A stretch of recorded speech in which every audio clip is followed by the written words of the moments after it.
युद्ध, प्यार, परमाणु विस्फोट, ग्लोबल वार्मिंग, कितना कुछ झेल रहा है हमारा नीला ग्रह। और आखिर इन सब का जिम्मेदार कौन है? हम मनुष्य। परंतु क्या आप जानते हैं हमारे सुंदर से ग्रह को ऐसा बनने में कितना समय लगा था? वो ग्रह जो हमारे लिए सबसे मूल्यवान है, वो कितने सालों के कठिन मेहनत का फल है, क्या आप जानते हैं? आइए आज हम चलेंगे समय में पीछे और शुरुआत से जानेंगे हमारे पृथ्वी के एक चट्टान के टुकड़े से लेकर एक जीवन से समृद्ध ग्रह बनने तक के सफर को। तो आइए हम समय में पीछे चलते हैं, थोड़ा और पीछे।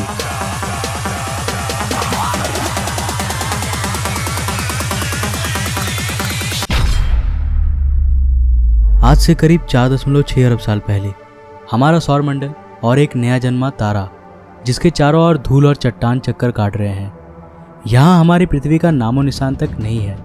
हम समय में कुछ ज़्यादा ही पीछे आ चुके हैं। अभी तक पृथ्वी के बनने की प्रक्रिया की शुरुआत नहीं हुई है, लेकिन इसकी नींव तैयार हो चुकी है। ये चट्टान और धूल अब गुरुत्वाकर्षण की वजह से आपस में जुड़ रहे हैं। कई लाख सालों के बाद अब एक भीमकाय चट्टान के गोले में बदल चुकी है, लेकिन इसे हम पृथ्वी नहीं कह सकते, क्योंकि अब ये बहुत ही गर्म है। ये आज के वीनस यानी शुक्र ग्रह के समान है। आज से करीब 4.5 अरब साल पहले धरती की सतह पूरी तरह खौलते लावा से ढकी है। आप गलती से भी नीचे पैर रखने की कोशिश मत करना, वरना आपके पास दोबारा रखने के लिए पैर नहीं बचेगा। इस वक्त धरती की सतह का तापमान करीब 1200 डिग्री सेल्सियस है, यानी ये जगह फिलहाल नर्क से कम नहीं है। यहाँ ऑक्सीजन का नामो निशान तक नहीं है। धरती पर लगातार एस्टेरॉइड्स की बरसात हो रही है, जो सतह पर कई किलोमीटर लंबे खौलते लावा के नदियों का निर्माण कर रहे हैं। और ये एस्टेरॉइड्स कहीं दूर के नहीं, बल्कि धरती के पड़ोसी हैं, जो लगातार उससे टकरा रही हैं। ऊपर देखिए, यह है एक नया नवेला ग्रह थिया, जो तेजी से हमारी ओर यानी धरती की ओर बढ़ रही है, करीब 15 किलोमीटर प्रति सेकंड की रफ्तार से, यानी एक गोली की रफ्तार से 20 गुना ज़्यादा तेज। हमें इसका स्वागत करना है, क्योंकि इसी की वजह से हमारे खूबसूरत चांद की रचना होगी। अब हमारी धरती चारों तरफ से अनगिनत चट्टानों के टुकड़े से घिर चुकी है। यहाँ इतने चट्टानी टुकड़े हैं कि इस वक्त हमारी धरती के पास भी शनि ग्रह के समान अपना एक रिंग बन चुका है, जो बिल्कुल शनि ग्रह के रिंग के जैसा ही 2 भागों में बटा है। पहला रिंग आज के धरती और चांद के बीच में है और दूसरा चांद के पीछे। इस रिंग से एस्टेरॉइड्स लगातार धरती पर बरस रहे हैं, लेकिन एस्टेरॉइड्स की असल बारिश अभी भी शुरू नहीं हुई है। अब ये रिंग धीरे धीरे ग्रेविटी की वजह से एक 3000 किलोमीटर चौड़े गोलीय पिंड में बदल जाएंगी। और यहाँ हम देख रहे हैं हमारे चांद के जन्म को। यह है हमारा चांद। इसमें फ़िलहाल कोई दाग नहीं है और ये अब हमारी धरती के काफ़ी नज़दीक है, जिसकी वजह से यह हमें इतनी बड़ी दिखाई दे रही है। इसका सरफेस अभी पूरी तरह से गर्म लावा से बना है और इतने करीब होने की वजह से यह लगातार धरती पर अपना गुरुत्वाकर्षण प्रभाव डाल रही है। करीब 30 लाख साल बाद अब हमारे सोलर सिस्टम में कुछ ऐसा होने वाला है जिसके बारे में आप लोग शायद ही जानते होंगे।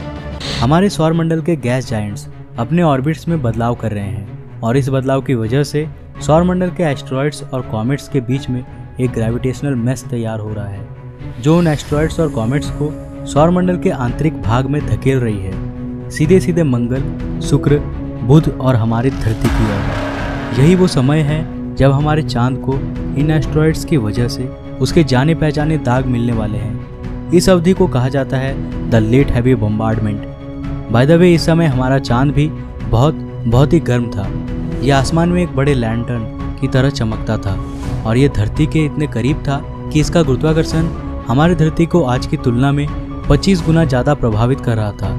हमारी धरती पर एक दिन 24 घंटों का नहीं, बल्कि केवल 6 घंटों का होता था और इसके कारण धरती के लावा के नदियों में लहरें आज के समुद्रीय लहरों से 20 गुना ऊपर तक उठती थी।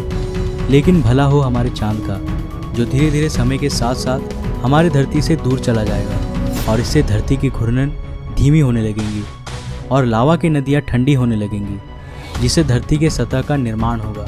इस वक्त आसमान में ये भीमकाय चमकीला चांद ही एकमात्र चीज़ नहीं है जो आपका ध्यान आकर्षित करेगा, बल्कि अब आपको 2 बहुत ही चमकीले तारे भी आसमान में देखने को मिलेंगे। लेकिन वे दोनों असल में तारे नहीं हैं, ये दोनों असल में ग्रह हैं, जुपिटर और सैटर्न। सौरमंडल के आंतरिक ग्रह जैसे कि हमारी धरती, वीनस, मरकरी, मार्स, ये सब रॉकी प्लैनेट्स हैं और ये ज़्यादा समय तक पिघले हुए लावा के रूप में नहीं रह सकते थे। लेकिन वहीं जुपिटर और सैटर्न असल में गैस जायंट्स हैं जो कि आसानी से लंबे समय तक गर्म रह सकती है। धरती के जन्म के इस समय काल में जुपिटर का टेम्परेचर 5000 डिग्री सेल्सियस और सैटर्न का 3000 डिग्री सेल्सियस था। इसका मतलब है कि जुपिटर उस वक्त हमारे सूरज से भी ज़्यादा चमकीला था। जैसा कि साइंटिस्ट कहते हैं कि तारे अपने जीवन के साथ साथ और चमकीले होते जाते हैं, तो उस समय हमारा सूरज आज से 30% कम चमकीला था। परंतु 4 अरब साल के लंबे अवधि में ये ग्रहें भी धीरे धीरे ठंडी हो जाएंगी। आइए चलते हैं वापस हमारी धरती पर। धरती के वायुमंडल में फिलहाल केवल एक ही गैस है, मीथेन। आप गलती से भी इसमें सांस मत लेना, वरना कुछ मिनटों में ही आपकी मौत हो जाएगी। लेट हैवी बम्बार्डमेंट के दौरान धरती पर लगातार कॉमेट्स की भी बरसात हुई थी, जिन्होंने अपने साथ पानी का धरती में परिवहन किया। इस पानी ने धरती में समुद्रों का निर्माण किया। धरती अब चारों तरफ से समुद्र से घिरी हुई थी, लेकिन यहाँ ना तो पैर रखने के लिए ज़मीन था और ना ही सांस लेने के लिए ऑक्सीजन। हमारी धरती अभी कुछ हद तक पृथ्वी कहने लायक बन चुकी है, लेकिन अभी भी इसमें जीवन का बीज नहीं पनपा है। आखिर इसके बाद क्या हुआ था और धरती पर जीवन की शुरुआत कैसे हुई थी? इस पूरे कहानी को जानने के लिए आप इस सीरीज़ के एपिसोड 1 और एपिसोड 2 को ज़रूर देखिए। ये दोनों एपिसोड्स ऑलरेडी चैनल पे हैं। वीडियोस के लिंक्स आपको डिस्क्रिप्शन में और ऊपर आई के बटन पे मिल जाएंगे। तो आज के लिए बस इतना ही। अगर आपको ये वीडियो पसंद आया तो इसे लाइक करें और अपने फ्रेंड्स और फैमिली के साथ शेयर करें। अगर आपने हमें अभी तक इंस्टाग्राम और फेसबुक में फॉलो नहीं किया है तो जल्दी से फॉलो कर लो, लिंक्स आपको डिस्क्रिप्शन में मिल जाएंगे। अगर आप नए हो इस चैनल पे तो ऐसे ही और इंटरेस्टिंग वीडियोस के लिए चैनल को सब्सक्राइब करने के साथ साथ नोटिफिकेशन बेल को भी ऑन कर लो। मैं मिलता हूँ एक और नए एपिसोड के साथ, तब तक के लिए जय हिंद, बाय।